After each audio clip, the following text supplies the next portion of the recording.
Depuis que leurs enfants ont été assassinés par leur propre père, plus rien dans leur vie n'est comme avant. Voici Marie-Hélène Guimont, Martine Bélanger et Marie-Paul McInnes. On rit encore pour des bêtises comme des enfants,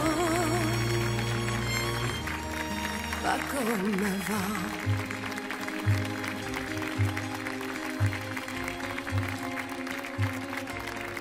Pas comme avant. Bonsoir, mesdames. Bienvenue à Tout le monde en parle. Bonsoir. Vous êtes toutes les trois ici ce soir parce que votre ex a enlevé la vie de vos enfants. On pourra d'ailleurs vous voir dans le documentaire Les Survivantes, réalisé par Karina Marceau et Élie Laliberté à Télé-Québec demain soir. On va regarder un extrait. Manon. C'est un cri du cœur. Il faut que les victimes soient entendues. On peut sauver la vie d'un autre enfant. C'est extrêmement bénéfique aussi pour chacune de nous de dire on se lève et on change les choses. Ça donne un sens au non-sens. Ça s'en vient tranquillement, il dort. Hey, gars. Je peux pas.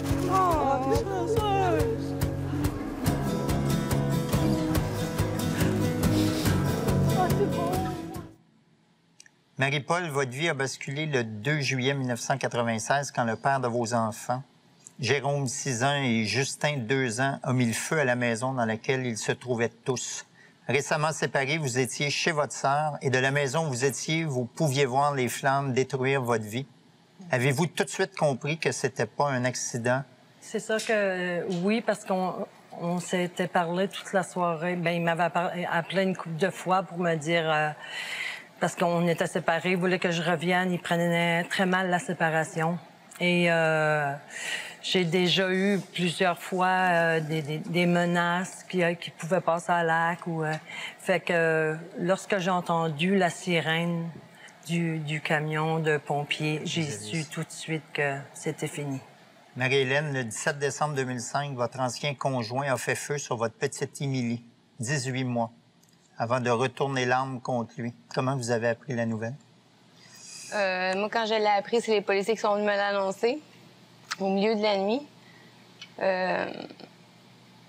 En même temps, je m'en doutais qu'elle allait en arriver à ça.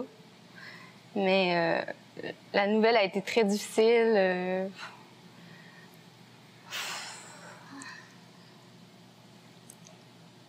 Martine, le 20 septembre 2009, votre ex, qui avait la garde de votre fille Daphné, 6 ans, pour la fin de semaine, l'a assassinée par axe-fusil dans une chambre d'hôtel avant de s'enlever la vie. Les journalistes se sont rapidement rendus sur place. Comment vous l'avez appris? Bien, moi, j'avais vu passer la nouvelle à la télé. Puis, ça a été un bref moment tout de suite après que j'ai su par les enquêteurs qui sont venus me l'annoncer. Est-ce qu'il vous faisait des menaces par rapport aux enfants? Oui. Aussi, déjà? Ouais. Moi, il m'a tout le temps dit tu m'enlèveras jamais ma fille. Puis je passerai jamais Noël sans ma fille.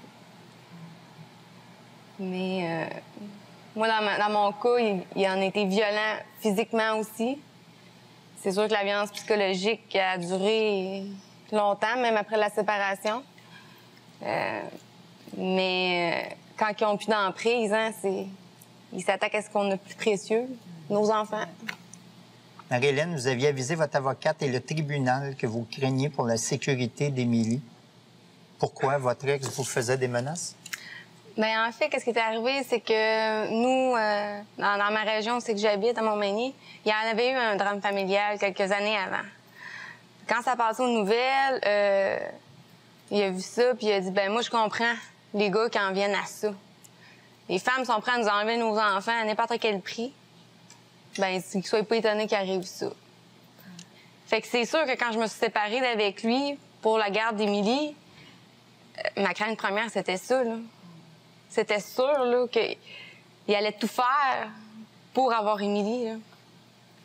D'une manière ou d'une autre.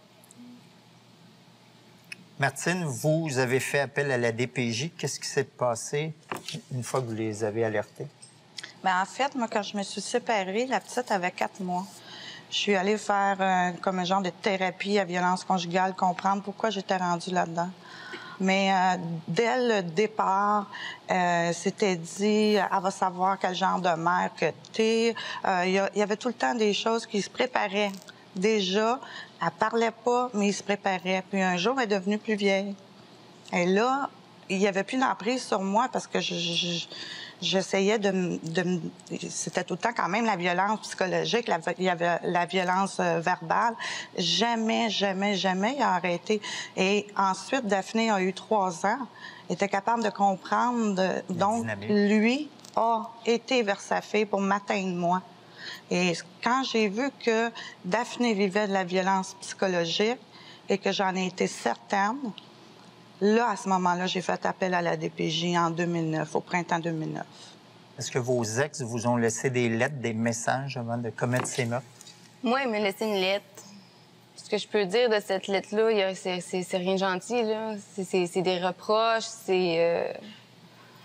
Longtemps, je m'en suis voulu à lire cette lettre-là aussi parce qu'il m'atteignait personnellement, puis j'ai été longtemps à la lire, puis à un moment donné, ben je me suis dit, le seul coupable, c'est lui. Oui. Marie-Paul, quand vous avez appris le décès de vos enfants, vous êtes tombée en état de choc. Vous avez dû être hospitalisée. Vous vous êtes rapidement dit que ça valait pas la peine de pleurer, que de toute façon, vous alliez arrêter de vous battre et partir rejoindre vos fils. Pourquoi vous n'êtes pas passé à l'acte? Le fait de penser qu'il faut porter ça toute sa vie, c'était inconcevable pour moi. Le temps passe, tu te dis, ben je vais faire aujourd'hui. Au début, c'est une seconde à la fois. Après ça, c'est un jour à la fois par après. Puis là, tu te dis, ben gars, j'ai pris des forces, puis non, je vais continuer. Mais il fallait que je donne un sens à ma vie, là.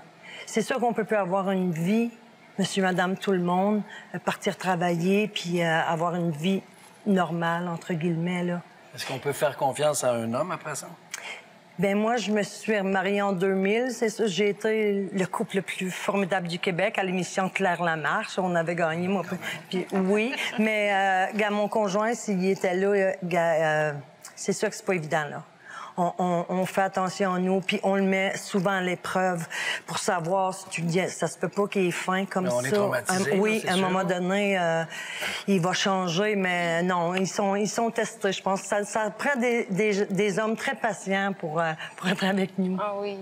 Mesdames, dans chacun de vos cas, les tueurs se sont suicidés, donc pas de procès, pas de confrontation, rien. Auriez-vous préféré qu'ils survivent et qu'ils payent pour ce qu'ils ont fait? Mettons que on n'a pas vécu de l'autre côté parce que on peut pas savoir, mais c'est aussi difficile parce que finalement tes enfants. Moi, je me souviens, j'ai sorti de l'hôpital. T'arrives chez vous, il te reste plus rien. Ta vie a viré complètement, puis il y a plus personne à accuser, qui va en cours. Fait que c'est comme si il s'est rien passé, puis la vie continue. Fait que c'est très difficile et c'est difficile aussi quand on survit à ça. On a l'impression qu'il cherche il y a quelqu'un qui a besoin d'être pointé du doigt et étant donné qu'on survit à ça, on est souvent pointé. Et l'aide qu'on vous offre après ça, est-ce que c'est suffisant? Est-ce qu'il y en a? Après 20 thérapies, t'es guéri. 20 thérapies, oui. Oui, seulement. T'es jamais guéri vraiment? Non. Non. Puis nous autres, on a reçu dans 2000 $ et t'as 20 séances de thérapie. Et t'es vraiment laissé... Arrange-toi avec tes troubles. Arrange-toi avec tes troubles. J'aimerais juste savoir, vous avez fait appel, vous dites aux autorités, à la DPJ ou tout ça. Est-ce que vous avez eu l'aide nécessaire par rapport à ça? Est-ce que vous auriez quelque chose à dire sur ce qu'on peut faire quand quelqu'un demande de l'aide comme ça? Ben moi, ce que je dis, là, c'est de croire. Parce que c'est sûr que la journée que j'ai fait appel à la DPJ, j'étais pas tout bonnement assis chez moi, toute pomponnée, puis avec le sourire, puis d'accueillir l'intervenante. Non, j'étais comme hystérique parce que là, tu peux pas croire que tu fais appel à la DPJ, puis qu'il arrive chez vous, c'est gros, là. C'est pas... c'est toujours gros quand on pense à la DPJ. Ça recule pas, là. Non, non. Ça tu peux pas dire, oh non, laisse ça faire, je vais m'arranger. Non, non, non. Eux autres, ils rentrent et ils vont sortir quand ils vont décider de sortir. Mais en même temps, c'est d'être cru. On n'est pas cru. Moi, j'avais tout ce qu'il fallait en preuve. Je prenais des notes parce que mon avocate avait demandé de prendre des notes. Juste pour quand c'est trop, que ça n'a pas d'allure. Puis bon. Ensuite, j'avais quand même l'enregistrement qui me menaçait de se suicider.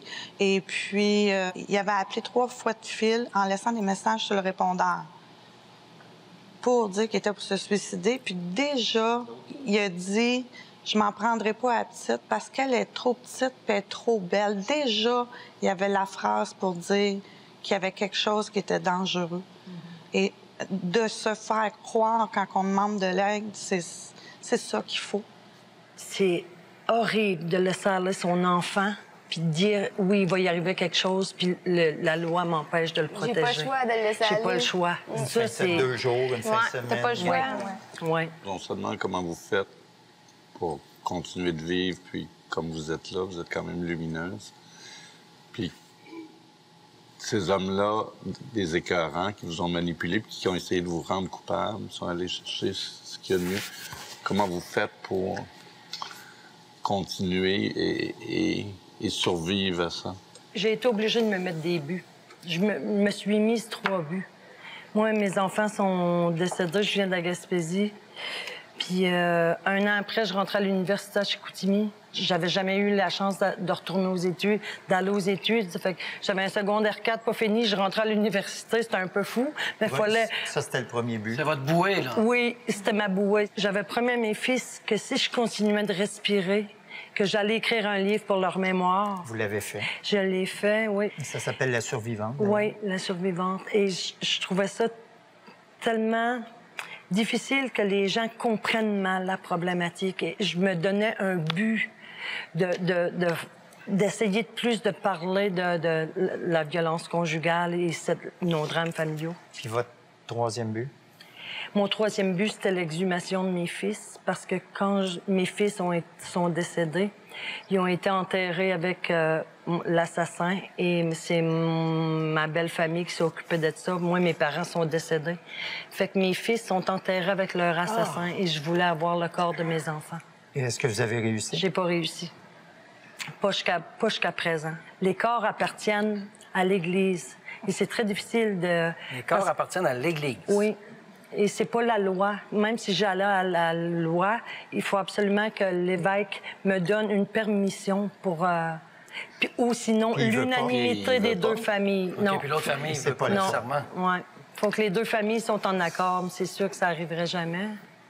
Et quel évêque? Et quel évêque? L'évêque de Gaspé. De Gaspé? Oui. On vous salue. Marie-Paul, à la suite de votre livre Les survivantes, des femmes se sont jointes à vous et vous avez décidé de vous battre pour faire valoir vos droits. Et vous êtes 6. On est 6. Et les 3 autres femmes sont ici. Derrière, il y a Nadine, il y a Huguette, il y a Caroline. Oui. Bonsoir, mesdames. En ce moment même, sur votre site Internet, vous lancez une pétition, vous publiez un manifeste. Qu'est-ce que vous revendiquez? On revendique le droit d'être reconnu comme victime à l'IVAC. D'avoir les thérapies à vie. L'indemnisation. On demande la concertation des organismes. Il y a l'organisme Agir à Laval qui, vraiment, c'est une belle organisation qui fait que s'il arrive quelque chose de vraiment grave, eux autres, ils vont savoir si c'est un code rouge ou de quelle manière ils vont intervenir. D'où le nom. Agir. D'où le nom Agir. En plus du manifeste et de la pétition, vous avez mis en ligne sur votre site Web une lettre aux médias. Qu'est-ce que vous dites aux médias? Chapeau aux médias, parce qu'on en a besoin des médias pour faire passer notre message. Puis c'est juste qu'on voulait changer quelques petits points qui pourraient faire une grosse différence quand même de la façon qu'on rapporte la nouvelle. Par exemple? Nadine, elle l'a su à la télé, ses enfants... Elle l'a appris par la télévision? Oui. Fait que, tu sais... Ou de la façon qu'on l'apporte, tu sais, les mots emportés dans la mort, non. On ne l'a pas emporté dans la mort, on les a tués. On les a tués. Ces enfants-là, ils n'ont pas été euthanasiés en douceur, là. Ils ont été brûlés, tirés, étouffés avec un oreiller, Alors, ce ne sont pendus. pas des hommes sans histoire, comme on entend c'est souvent. C'est pas un roman de dire la nouvelle. Mais c'est quasi romantique. Oui, des fois, c'est pas- ils prennent C'est comme si le geste était banal, mais dans le fond, Ou poétique. parler en ils ont poésie. tué, mais... Bonsoir. Par rapport à votre question, c'est aussi quand les médias vont voir les voisins. C'est sûr que les voisins, ils essayent d'être gentils, mais les voisins, ils sont pas dans notre maison. Ils sont pas au courant. Ils savent pas la violence qui se passe dans la maison. Puis ils savent pas. Ils vont dire, ben oui, il avait l'air gentil, il avait l'air fin, puis patati patata, mais ils le savent pas. Fait qu'il faut arrêter d'aller voir Pierre-Jean-Jacques, puis de juste rapporter qu'est-ce qu'ils savent, de pas exagérer la nouvelle, puis de pas, c'est ça, extrapoler parce que c'est arrivé dans plusieurs cas. Puis arrêter de dire c'était un homme aimant, c'était un geste d'amour. Un bon père. Ou de, parce que, tu sais, mais non, c'est un meurtre. Un point, c'est tout. Dans le documentaire, vous racontez que quelqu'un vous a déjà demandé ce que vous aviez bien pu faire à votre ex pour qu'il pose ce genre de geste. Ça existe pour vrai des gens qui croient que vous avez couru après?